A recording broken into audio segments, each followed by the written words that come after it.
My name is Sammie Riddle. I was born and raised here in Union County, What year were you born? 1946. And where in Union County were you born? I was born in the St. Mary area. We Okay. call St. Mary area. Were you born at home? I was. Were you delivered by a midwife? Midwife. Do you know who that was? No, I can't remember that far back. Okay. And where did you go to school growing up? School called Little Zion. It's out 30 Highway. Okay. And I went to school at St. Mary. Okay. That's where I kind of grew up there. All right. And then did you end up going to BF Ford? Yes, ma'am. Okay. You went to BF Ford through what grade? The 8th. Okay. Mm-hmm. And tell me about your family. Oh, I'm married to a lady called Yvonne Stevens. We've been married 56 years, and I got 3 kids, 2 boys and a girl. And I can't count all the grandkids and great grandkids, but I got a slew full of them. What about your parents and siblings? Well, it was 5 boys and all of them dead, and 4 girls and all of them are dead but 1. So I'm the only boy left and 1 sister. There were 9 of y'all? It was. Okay. Mm-hmm. And what about your parents? You're both dead. What are their names? Aggie Berry, maiden name, and she married a man named Willie Graham, and they were together for years, and both of them passed away. She been dead probably, I can't remember about that folks. She been dead quite a while now. But y'all were raised in the St. Mary's We was, community? mm-hmm. Okay. In the same house. So what was your first introduction to music? Oh, I was probably about, I think I was something like maybe 15, and had an older gentleman came to the house, which was my mama's friend, and he taught me how to tune a guitar, and I just never put it down. I kept learning, and I eventually started, when I was 16, I was in a band playing lead guitar. What kind of guitar what was your first guitar? Silver tone, Sears and Roebuck silver tone. Do you remember how you got that? Yeah, my dad ordered it for me. Was it a Christmas present or birthday present? No, he just got it because he knew I was trying to play and he wanted me to have a good guitar, and he bought it for me. Yeah. When you were growing up, did you go to church out there? No, I go to church. Well, when I was growing up, I went to a church called Palestine. And I left from there, after I got grown and married, I started going to a holiness church on the north side called New Beginning. And I was a musician there. I played guitar for the choir. And that's where I'm at now. When you were growing up as a kid, Mm-hmm. was music important at your church? Did you participate in that? No, I did not. Because they didn't have nothing, back when I was growing up, they didn't have nothing but a piano. Okay. And I never have been interested in piano music. Yeah. But they didn't have no other music when I was growing up. Had you been interested in music before the gentleman taught you how to tune the guitar? Yeah, I always wanted to play. I watched other people play, and I wanted to play, but I didn't know nothing about it. So I had this one guy come in, and he said, first thing you got to learn how to tune it. So he taught me how to tune it. It seemed like everything just started coming to me. I just kept playing. The first tune I ever learned how to play was Honky Tonk. I don't know if you ever heard that or not. Who were you listening to that made you want to play guitar? I would listen to Jimmy Reed, B.B. King especially. Those about the only. I listened to several other ones, but the one I can think of now was B.B. King. I followed him, up until he passed away. Did you ever get to see B.B. King play? I did. You did? Mm-hmm. Where did you get to see him play? In Oxford. He came to Oxford, and I drove down there to see him play. I held his guitar and talked to him and stuff. So I play all of his tunes now. Yeah. Mm-hmm. Are you still playing? Some, but I had a stroke and I can't play like I used to. Yeah. But I play at home mostly now. So you were 16 when you were in your first band. Yes, ma'am. What was that? Tell me about that band. That was the band. Let's see, I can't remember the name of that band. I just can't remember like I used to. But I played in a band called Checkmates from Oxford, and we went everywhere and played together. Then I moved to Racine, Wisconsin. I played in a band up there, lead guitar player. I stayed there for 6 years. And I came home and I started playing with Sam Mosley and Bobby. And I played with them for years. And then the group that you have my picture of down here now we put a little together 4-piece band, and we played together until we all got grown. We'd go with Ole Miss and play about twice a week. For the campus, we played over there all the time. And tell me about the name of that band. Can't remember. Was this the Slewfoot Band? Yes, it is. Mm-hmm. Tell me about that name. Well, he come up with it because Slew was a character. You know, he was just a character all the way around, and we spent a lot of time trying to come up with a name. So he just gave us that name. He came up with that. He did. So, was he the lead singer? He was one of them. One of them. Yeah, and him and Charlie Clement was the lead singer too. They both could really sing. And Roy Lee was the drummer, guy in the middle, and then I played guitar for him. So Slew, tell me what was his real name? Thelma Howard. Okay. Mm-hmm. And he was called Slewfoot. Everybody called him Slewfoot because his feet was almost backwards. And he was the character of the group. Well, whatever happened to him? Oh, he died. All of them did. It's just you. Just me left. Just you. And I'm hanging on by a thread. But all the rest of them guys dead and gone. Now, you don't look like you're hanging on by a thread. Feel like it. Well, so is that the band that when you were 16? Was that it? Well, tell me when I first started? Yeah. No, he came last. Okay. But when I was 16 years old, some guys started playing music. I don't even know we ever had a name or not. Yeah, y'all just played together. We just played together. Now, where would y'all practice? We practiced at one of the guys' homes. We would practice there. Now, where would y'all play? We played at El's Club in Tupelo. You ever heard of that one? Yes. And we played. Used to be a place in town called Tropicana. And right up there close to Belfort, those schools. It's a brick home built on the corner now. But we played there all the time. And then we played a lot of parties, a lot of outdoor events and stuff like that. That's when you were like 16, 17 years old? Mm-hmm. Okay. Then there's a place called the American Legion Hut. And we played there almost every other weekend. Do you remember where it was? Where it's located? Mm-hmm. Yes, I do. I don't know if you know, it's on Martin Street. So it was right there, real close to the Tropicana. Well, yeah, kind of down a hill. Yeah, if you start up the hill, before you get to, Beasley, the funeral home up on the corner, the street turns off to the right before you get to Beasley. Go off down in the neighborhood, and that's where it was at down in there. Just down at the end of the dead end street. Dead end street. And that was the American Legion Hut. American Legion Hut. Played a lot of music in there.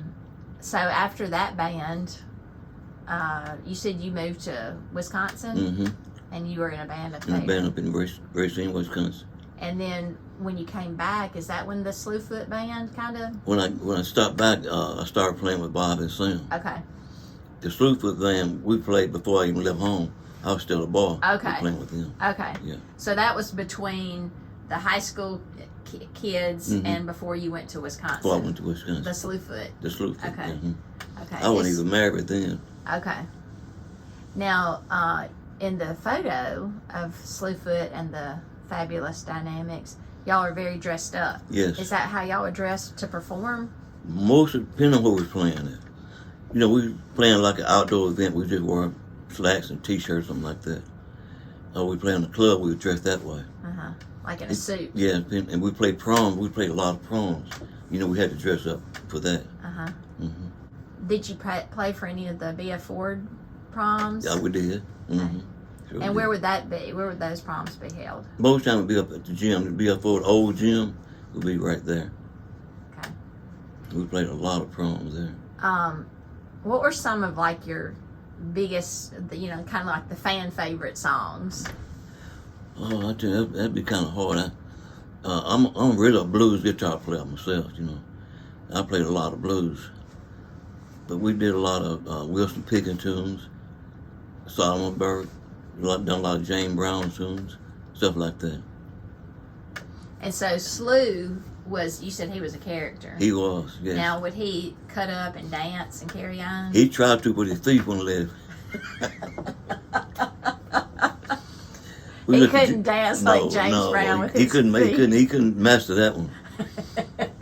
We was at the gym playing. Our mic quit right before we started doing our theme song. The mic quit. He said he didn't need a mic. He sung the whole program without a mic. And I mean, he sang up over the music. He was good. Wow. Didn't even use a mic. Now you said y'all were about to play your theme song? Yeah, we always had a theme song before music started. And what was that? It depended on how I felt. I kick off a fast jam and they join in, we play it, Okay. Just whatever you felt like the whatever crowd we felt like needed. the people wanted to dance Okay. to. Okay. Yeah. Oh, that's good. So you played guitar. I played guitar. And then tell me who played drums. Rawley Small. He's the one in the middle. Okay. And then you had your singer. Well, we Two had singers. Rawley. We had Thelma Howard singer, and one on the end was Charlie Clement. He was the lead singer. Okay. And then the drummer Okay. was Rawley Small. Did anybody play keyboard? No, we didn't know what a keyboard was back then. So y'all just had drums, a guitar player, and two singers. That's all we had. Okay. What year would that be when you were like 16? You said you were born what year? I was born in 1946. 46. So about 62-ish was when you started playing? Somewhere along. Early 60s? Yeah. When I was playing good, but I was playing at school, little talent shows. Yeah. When I was a lot younger than that. Yeah. We used to have talent shows at school, and I'd take my guitar to school and play for, the teachers and stuff. Yeah. Now, did any other people in your family, were they musically inclined? I had one brother played with me. He passed away though, but he was a good organ player and bass player. But he died about 3 years ago. Now, are any of your children? None of them play music. Okay. When you came home and started with them, what version of Sam and Bob were they then? The name of the band, I just can't remember. That stroke hit my left side, and I can't remember things That's like okay. that. Used to. Did y'all? Were you with them when they were really doing a lot of road work and touring? No, I wasn't with them when they were doing a lot of touring, because I ended up being a truck driver. Okay. And I was gone a lot. When I come in, I just managed to go sit in with them. Yeah. But I was on the road for 30 years, and I didn't get a chance to travel with them much. Yeah, you were traveling enough on your own. I was staying busy. Yeah. So I drove a truck for over 30 years. Well, we've been talking about Sam and Bob a lot lately. Yeah. Doing a lot of these interviews, and did you happen to be at the show when Bob passed away? No, I didn't go that night. I liked to went with them, but I was trying to get away from playing that type of music, because now I'm playing in a church choir, and they wanted me to go with them, but I was trying to break away and change my way of living, so I didn't go with them that night, and he passed away.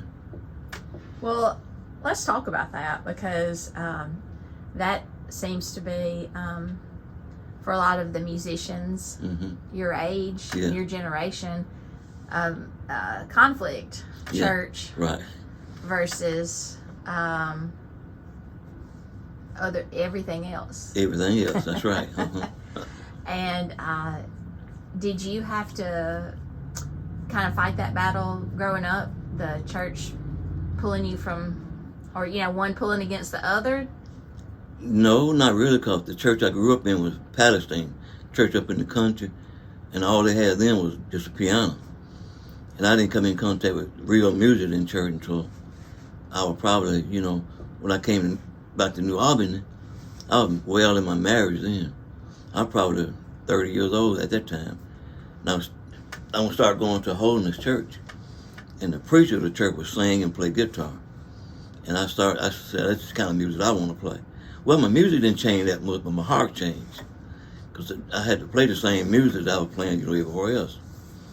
And that's what I do right today. I don't play now. I played until I had a stroke, and I don't play anymore. Not for nobody. Just play by myself at home. Yeah. A lot of people, and Sam Mosley's one of the people who talked about, having to kind of fight that battle of Saturday night versus Sunday morning. Well, two different. Yes, I learned at an early age to not mix them. You either do one or the other. If I'm going to do blues, I'm going to stay with what I'm going to do. If if I'm gonna do, gospel music, I'm gonna stay in church and do it. I just didn't want to cross them up at all. Yeah. No, I never did do that. Yeah. Some musicians do. A lot of them do. I knew guys would play on Saturday night, club, and Sunday church. I never could do that. Never did want to do that. I don't think it's right to do that. Well, not around here so much. Mm-hmm. We would go down to Tupelo and Bell in that area. They had club way out in the woods. We'd go out there and play a lot of times. Around here, we play like fish fries. They throw a fish fry and party. We sit up in the backyard and play music for them. Kick up a bunch of dust, dancing. We've done that kind of thing. Where were some places around New Albany that you remember y'all playing? We played, I don't know if you know Miss Fanny's Cafe. I've heard of that. Okay. We were right off the railroad track. We was in that area a lot. Would that have been kind of right there where Sam and Yeah, Bob's... where they used to practice, yeah. Yeah. Yeah, we used to play. They used to be Was a little, it that place? Yeah, it was that same place. Okay. We played, they have dancing and stuff in there. It wasn't that big, but they'd pack it out and we'd play for them, yeah. That's a little bitty space. A little bitty space. Someone be out on the porch dancing. Yeah. And then the Tropicana, it's up there close to the old BF4 school. It hold a lot of people. We play up there just about every other week or two. Did you ever play just by yourself, just like set up and play? At home, I do. I don't do it anywhere else because it's not a good idea to play by yourself all the time because you get out of time. So I've always played with some people, where we can stay in time with the music. You can ruin yourself playing by yourself. Now, I play by myself at home a lot. Well, the drummer, who was Rawley Small, he was good. He worked at the nursing home a lot. And he was a good drummer. And he didn't drink alcohol or nothing like that. And Thelma he worked at the hospital for years. He kept the floor clean up at the hospital. And Charlie, I think he mostly worked around in people's homes and different handyman type stuff. And I worked at a body shop. Jack Murphy Body Shop. You ever heard of that? Yeah. It's a body shop right here, close by, right around the corner. I worked there, for several years. And I left from there when I was 20, 21. I started driving a truck at my high school. And then from there, I've been driving ever since. Okay. You don't still drive to now, do you? No, I was driving the bus. I drove a tour bus. Oh, really? Yeah, I drove a tour bus 6 years, coming out of Oxford. Okay. And I done that until I had the stroke. If I was on a trip supposed to be going to Florida that next day, and my wife carried me to the hospital up in South Haven, and I had to have a heart surgery right then. So I had a stroke on the operating table. And so from there, I hadn't been able to do anything else.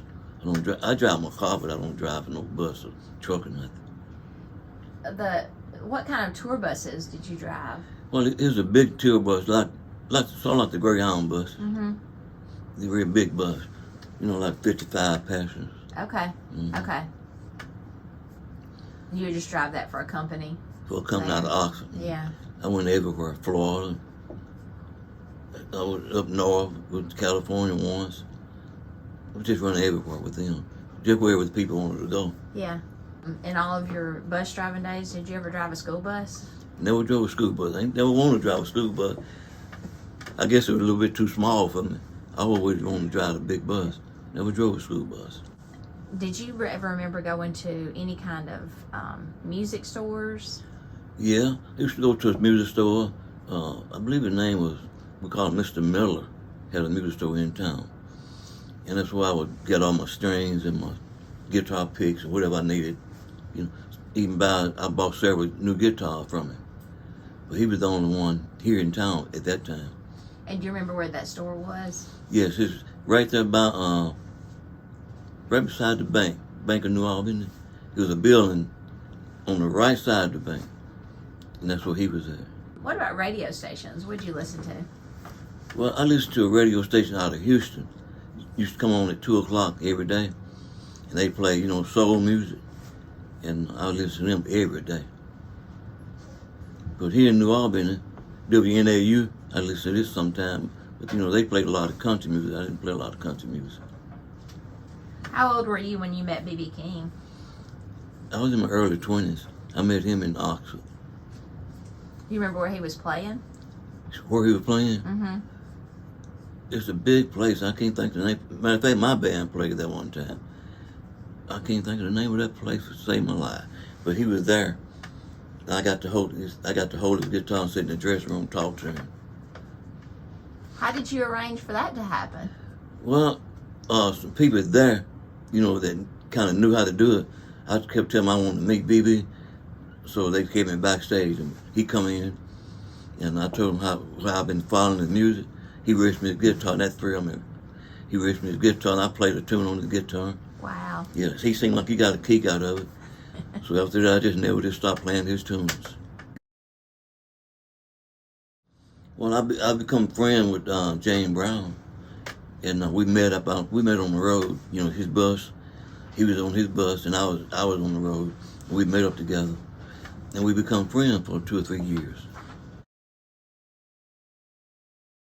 Oh, that was something. I don't know if I could ever do that again, but I made the thing and cut it out and put it together.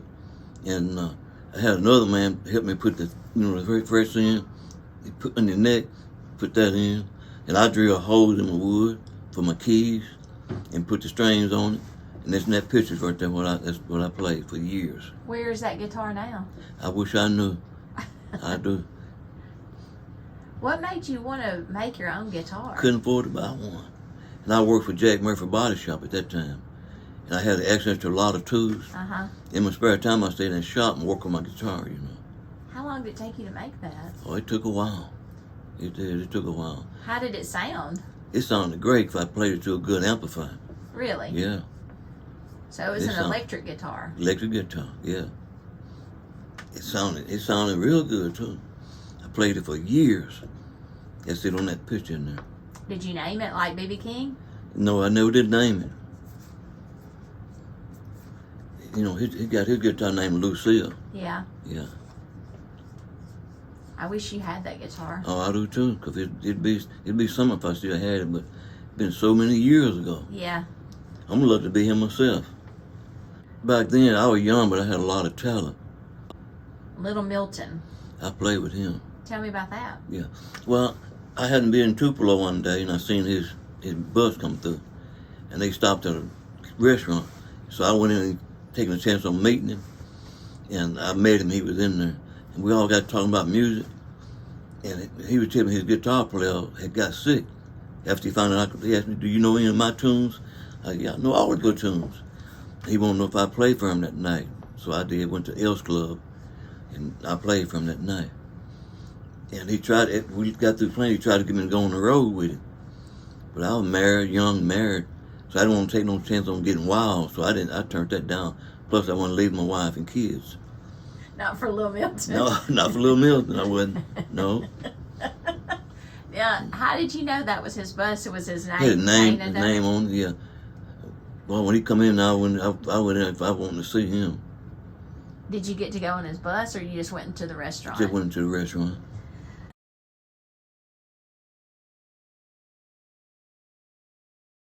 Yeah, that was, they had a prom, they held a prom at the community center. Mm-hmm. And they booked our group to play. And I played in a white group at that time. So we went and set up, everything was fine while we were setting up. But we got on stage, and they seen I was on stage, the guy done this, and he walked up to me and told me, "You can't be in here." So I had to go. And so when I left, the rest of the band followed me out, so we just never did play no more that night. Wow. That was something when... Yeah. That was here in New Albany, Mm-hmm. Community Center. About what year do you think that was?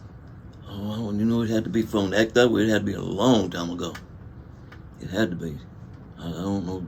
I really don't know, but it was a long... 60s probably? Yeah, maybe earlier than that. Yeah. But Nicky Hall and James Murphy and Steve Livingston, we all played together. Grew up having running around together. We never did have a problem. Matter of fact, they would stay at my house when I lived at home with my mama. Steve Livingston was spending the night with me at my house. And we was all sleeping in the same bed because we didn't have no big house. We was sleeping. His daddy found out where he was at and the guy that made him come on. But we was always real close. And so they followed you out when They want to come right on out back, right on out. They Yeah. said they weren't gonna play. They weren't gonna play. What was the name of that band? Shoot, I don't know. I know it was a white group. I don't know the name of their band. Jill wanted me to ask you about when you cut the top of your car off to make a convertible. Oh, that was something. Now, I had a girlfriend at that time. She kind of friendly. She wasn't that close to me, but we were going to the fair in Tupelo that night. I knew she loved convertibles, so I had a old car, and I took an axe and cut that top off that thing. And man, we went to Tupelo, went to the fair in Tupelo. So coming on back, it started sprinkling raining. And it done got kind of cold at night. So she asked me, said, what about pulling on licking your top? I didn't have a top. My top was in the junkyard. Oh my gosh. But you know, that worked out good because that led me to not being with her and being with the woman I'm with now. She decided that she was going to leave. She was done with me, yeah. She told me not even come back to Ripley no more to pick her up. Did you have to drive her all the way to All the way to Ripley with no top. People were looking at us and blowing their horns and stuff, and man. You just chopped it off. I just chopped it off. I made a convertible of that thing, man. What kind of car was it? I think it was something like a 49 Ford. Oh my goodness. It was a funny looking outfit. I bet it was. It's a wonder she got in the car with you. But she didn't know the difference. When I picked her up at night, she thought she was riding in a convertible. Which was good going down there, it was warm and everything. But coming back, man, it started to rain. Oh my gosh. She thought she had really... Oh, she thought she done got her guy with a convertible. Yeah. She was fooled for a minute. She was bad fooled. Now, what had y'all gone to Tupelo to? The fair? Went to the fair in Tupelo. They had the outdoor fair. That had to be in the 50s? Maybe late. If you were a kid, you were... Oh, I started driving probably when I was 13, 14 years old. Now, this is the guitar you made? That's the one. That's it right there. It's red, but you can't tell in that color picture, but it's red. I mean, I would have never known that was a homemade guitar. Homemade, yes ma'am. When you see a lot of the musical instruments that some of those old blues guys made, they were rough. They were really bad rough. Some of them just boxes with 1 or 2 strings on. Yeah, I mean that's.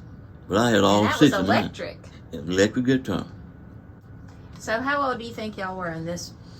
Oh man, I was an early teen, and see, we didn't have a bass guitar. He took a regular guitar, you can see that, with all the strings on it, and just loosened the strings up, made it sound like a bass. That's what we use for a bass guitar. So innovative. Mm-hmm. That's Charlie. Yeah, that's Charlie. Mm-hmm. Okay. Yes, he was a good singer too. I've never heard of a guy named Thelma. Really? Well, that's what his name was, Thelma Howard. He never to get called by that. Everybody called him Slewfoot. I don't know which one's worse for a name. I don't either. For a guy. I think Matt's ever been to the band. We was playing one night, and he went on our intermission time. We call it intermission. Walk off stage and go get a drink or whatever.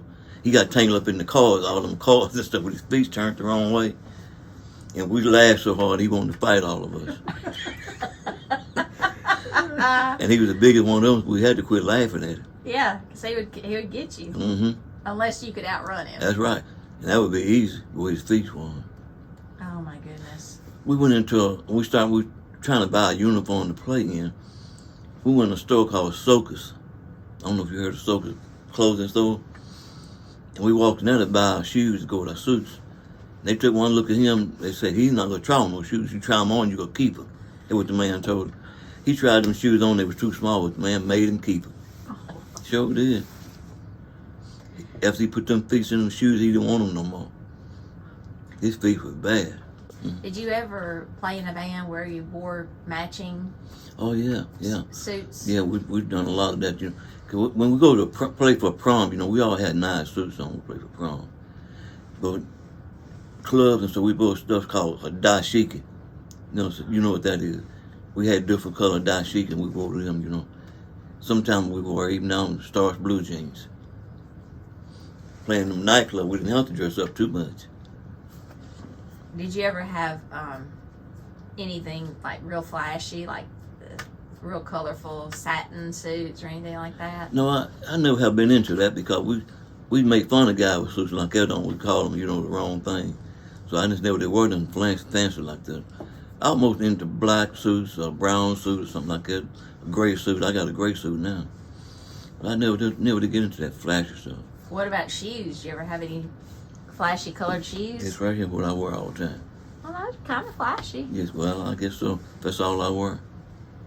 You never had any like shiny, like green shoes? No, or red? No, I never did wear nothing like that. Okay. I had a couple of pairs of black slippers, you know. I know some of the boys wear red shoes and yellow shoes. I never could do that. So what's happening on The Young and the Restless? Just got through watching it, and they got Victor stirred up a little bit on there. You know, he's the main character. He's a tough dude. I don't miss Young and the Restless, so. Well, you and Victor are probably about the same age. About the same age, probably. How long you been watching it? When I was a teenager. When I was driving a truck, I had a TV in my truck. At 11 o'clock, I pulled on the side of the road and watched it. Everywhere a truck stopped, I'd sit there and watch it. You are one dedicated I fan. was dedicated, yeah. Genoa City. Yeah. Well, how I got started, see, when I drove a truck, my wife would be at work every day, and I'd be at home a few days. I didn't get on the truck, and I didn't have nothing to do. I come into watching it. Watch it one day, and I got to try to see it the next day, see how it ends, but it ain't end yet. It never ends. Never ends, yeah. I'm still watching. They done grew old, the characters grew old, and I did too. Yeah. Yeah. I'm still watching it. Young and Restless. So everything stops. Everything They stops come out at 11 o'clock. every day? 11 every day. Well, with my TV set up now, it comes on at 11:30. Because she got a 5-stick, they call it. And Okay. it comes on at 11:30 and go off at 12:30. Okay. So I'm glued by the TV to 12:30. Does everybody know not to call you? Everybody don't even ring my phone. Okay. I have enjoyed it so much. I have to. It has been really, really wonderful. I appreciate it. You're a great storyteller. Thank you, and I appreciate it very much.